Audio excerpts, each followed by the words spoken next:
Good evening. Thank you for joining us for another episode of a bedtime story.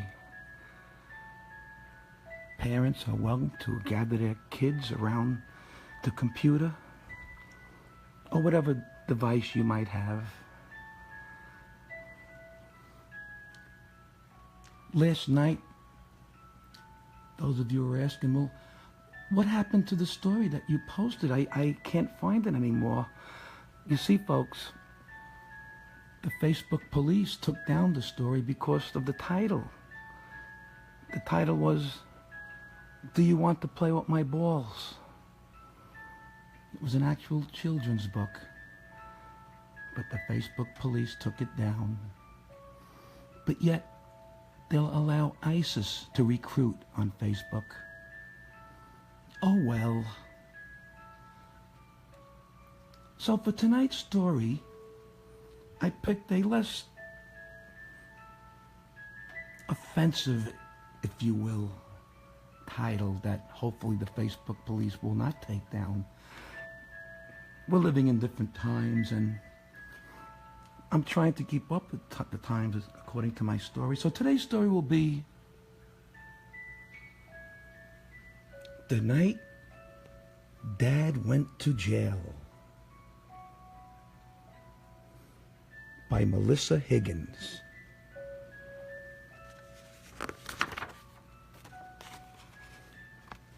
This is one of my before drawings. Before means before my dad went to jail. Dad and I didn't catch anything, but we had fun anyway.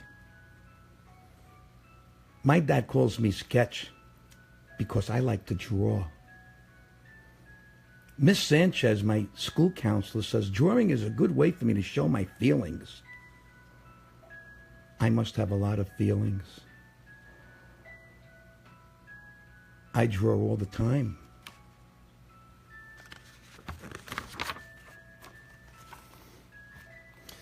We were at Dad's apartment the night the police came. Lights flashed. Neighbors stared. The officers put my dad in handcuffs. Jasmine and TJ started crying. One of the officers walked over to us. I thought he was going to arrest us, but he smiled and handed TJ a teddy bear. "Where are you taking my dad?" I asked. "What did he do?" "Your dad may have broken a law," the officer said. "We need to ask him some questions at the police station."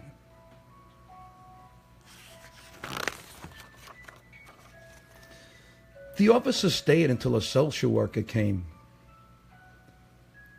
Her name was Mrs. Garvin. She asked if I had any questions about what was going on. Was I scared? Did I want the glass of water? She was nice, but I just shook my head. I was happy when Mom came to pick us up.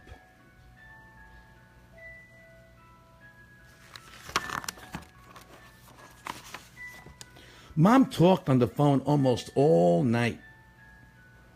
Before tucking me in, she told me Dad admitted he broke a law.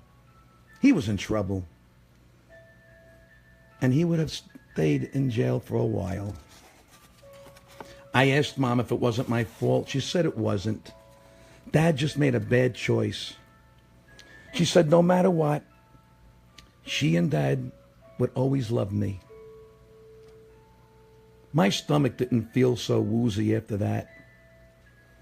But why Dad had done it? He'd left us. I thought about drawing, but I was too sad to draw.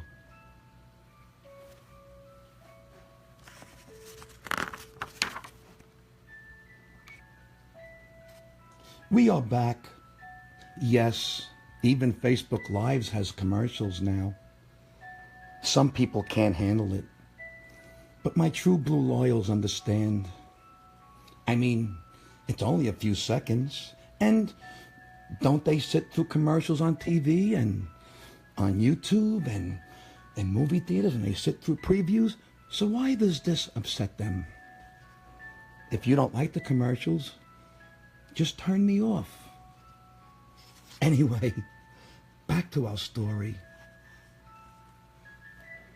Mom talked on the phone almost all night before tucking me in. She told me Dad admitted he broke a law. He was in trouble, and he would have to stay in jail for a while. I asked Mom if it was my fault. She said it wasn't. Dad just made a bad choice.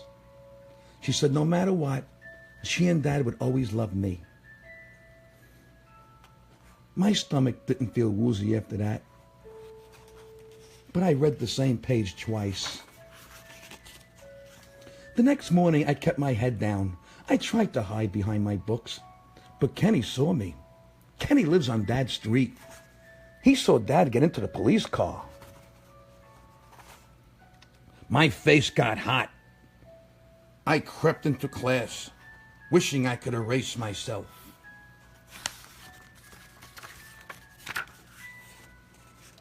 Later, Mr. Johnson asked me a question. I didn't even hear him. Ava poked me in the back. Hey, wake up, jailbird. I got so mad, I twisted around and pushed her books onto the floor. That's how I ended up in Miss Sanchez's office. I'd never been in trouble before. Miss Sanchez had called my mom and found out what happened to Dad. I sat and scribbled. "Is that a picture of you?" she asked, looking at the paper. "I guess," I said. "I don't know. Everything's all messed up." Miss Sanchez said feeling angry, sad, and scared was okay. So was feeling worried and embarrassed. She gave me ideas for what to do with my scribble feelings. Next time I can walk away instead of fighting. I can draw pictures or talk to someone I trust. For a while, Dad was in jail nearby. Mom visited first and told us what it was like. When we all went, we took the bus. Dad sat on the other side of the glass wall. We each talked to him on the telephone. When it was my turn, I couldn't look at him. "I messed up, Sketch," Dad said. "What I did caused a lot of problems, and I'm sorry. I hope you forgive me." After 4 months, Dad was sent to a prison farther away. Our bus ride took all morning. Once we got there, we walked through a metal detector. The prison was really scary, but we could visit Dad without a wall between us. Hugging him was one of the best feelings I've had in a long time. We see Dad almost once a month. In between visits, I sent him drawings, and he writes me letters. Sometimes we talk on the phone. Miss Sanchez found a group of other kids who have a mom or dad in prison. We get together every Tuesday. They're cool. They understand what I'm going through. Things have changed since Dad went to prison. My mom works even more than she used to. Grandma helps take care of us now. Mrs. Garvin, the social worker, found me a mentor too. He's not my dad, but it's nice having someone to hang out with. Dad's sentence is for 6 years. That's a long time to wait to go fishing again.